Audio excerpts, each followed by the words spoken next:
وَوَجَدَكَ عَائِلًا فَأَغْنَىٰ، پایا اللہ نے آپ کو کہ آپ تنگ دست ہیں تو اللہ نے غنی کر دیا۔ غنی کس طور سے کیا؟ حضرت خدیجہ سے شادی ہوئی 25 برس کی عمر میں، جو عرب کی متمول ترین خاتون، ان کی اپنی فرمائش پر یہ شادی ہوئی، انتہائی محبت کرنے والی۔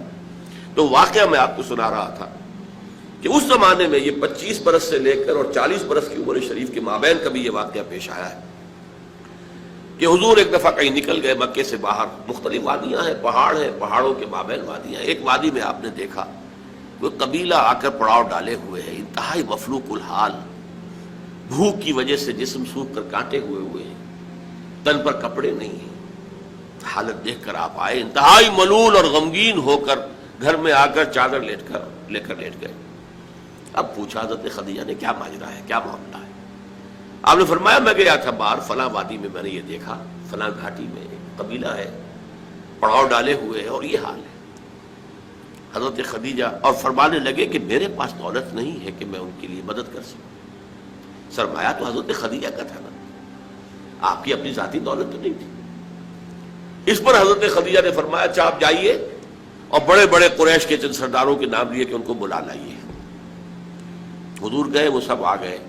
اتنی دیر میں اتنا بڑا ڈھیر اشرفیوں کا حضرت خدیجہ نے لگا دیا کہ جب حضور آ کر بیٹھے تو اس کے پیچھے چھپ گئے، اور پھر کہا ان سرداران قریش سے مخاطب ہو کر آپ سب لوگ گواہ رہے میں نے یہ ساری دولت محمد کے حوالے کی صلی اللہ علیہ وسلم، وہ جیسے چاہیں اسے خرچ کریں۔ تو ایسی بیوی جس نے ساتھ دیا،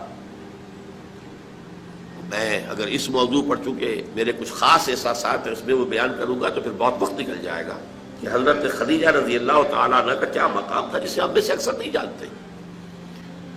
ہمارے ہاں تو جیسے ہے گرفتار ابو بکر و علی ہوشیار باش، یا ابو بکر کی فضیلت رضی اللہ تعالیٰ عنہ اہل سنت کے نزدیک یا اہل تشیع کے نزدیک حضرت علی کی فضیلت اسی میں ہے، گرفتار ہے، اسی میں جھگڑا ہے۔ اسی طرح عائشہ اور فاطمہ کا جھگڑا ہے۔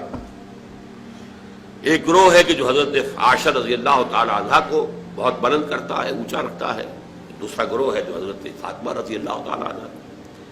لیکن یہ کہ حضرت خدیجہ الکبریٰ کا ذکر نہیں ملتا، بہت کم ملتا ہے۔ لیکن حضرت فاطمہ کی والدہ حضرت خدیجہ جو الصدیقۃ الکبریٰ ہیں، ان کے نام کے ساتھ کبریٰ اس لیے جمع ہوا ہے، صدیق اکبر، الصدیق الاکبر ہیں حضرت ابو بکر رضی اللہ تعالیٰ عنہ، الصدیقۃ الکبریٰ، جیسے حضرت مریم کے بارے میں آتا ہے قرآن میں کان امہ صدیقہ، تو اس امت کی الصدیقۃ الکبریٰ حضرت خدیجہ رضی اللہ تعالیٰ عنہا۔ اور ایک بات راز کی ہے جو میں کہہ رہا ہوں، عام طور پر عام خطابات میں یہ باتیں نہیں کہی جاتی، مجھے تو محسوس ایسا ہوتا ہے کہ اللہ تعالیٰ نے حضرت خدیجہ کی ذات میں حضور کو صرف بیوی کی وفاداری اور وفا شعاری اور محبت نہیں دی ہے، والدہ کی شفقت بھی دی ہے۔ حضور محروم ہوئے بہت ارلی عمر میں، والد کو تو دیکھا ہی نہیں، والدہ کی شفقت سے بھی بہت جلد محروم ہوئے۔ عمر کا فرق اتنا تھا، 25 اور 40، اندازہ کیجیے۔ اور آپ کو معلوم ہے میری نانی میرے بڑے ماموں سے 13 برس بڑی تھی، 13 برس میں ان کی ولادت ہو گئی تھی، اور عرب کا معاملہ تو اور گرم ماحول کا تھا۔ تو کیا 15 برس کی عمر میں حضرت خدیجہ کی اولاد نہیں ہو سکتی تھی؟ اگر وہ ہوتی تو کیا وہ حضرت عمر حضور کی ہم عمر نہ ہوتی؟ اس حوالے سے دیکھیے۔ چنانچہ ایک واقعہ میں آپ کو اور سنا دوں۔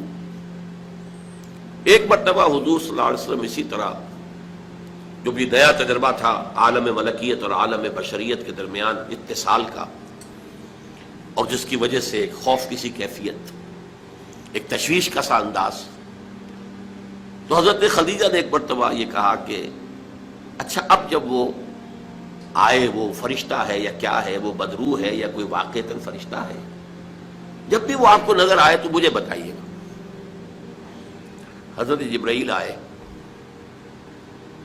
حضور نے فرمایا وہ آ گیا۔ اب ذرا نوٹ کیجئے، حضرت خدیجہ نے اپنے بال کھول دیے، اپنی آغوش میں حضور کو لے لیا اور پوچھا کہ کیا اب بھی نظر آ رہا ہے؟ آپ نے فرمایا نہیں۔ فرمایا یقیناً یہ فرشتہ ہے، یہ کوئی بدروح نہیں ہے، فرشتہ ہے جس نے حیا کی ہے.